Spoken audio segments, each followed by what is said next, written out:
Umshubele kakhulu uVuskhet Matlala ke laphana ke njengoba esefaka isiphakamiso sakhe ke sokukhalaza kakhulu ke ngejele aboshelwe kulona ke okuyijele ke eBhongweni ke laphana ke okuyijele lokuhlumelelisa isimilo ngenkani ke kuyisiboshwa. Uthi ke kuyaphazamiseka ke ukwenza amalungiselelo ke amacala ke abhekana ke nawo ke njengoba ke ekusekuleli ijele ke eyafake kulo. Kusho ke uVuskhet Matlala ke laphana ke eveza ke ukungenami kwakhe njengoba ke leli jele. Sikhumbule leli jele mesikhuluma ngalo ke sikhuluma ngejele elikhulu ke elaziwa ngokuthi ke isiboshwa isimilo sikhandwa ngenkani. Futhi laphana ke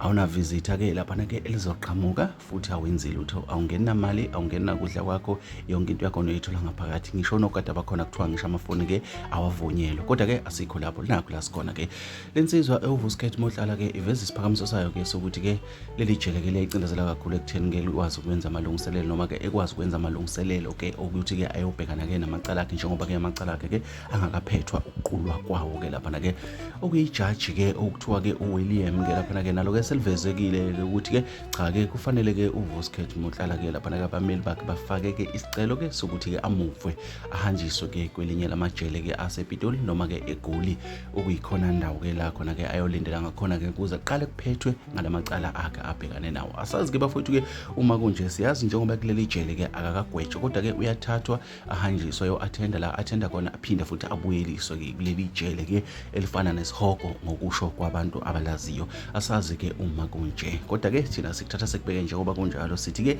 ziyayishuka ngaphakathi ke eBhongweni okuyijele ke eliyingozi kakhulu bafowethu ilezo.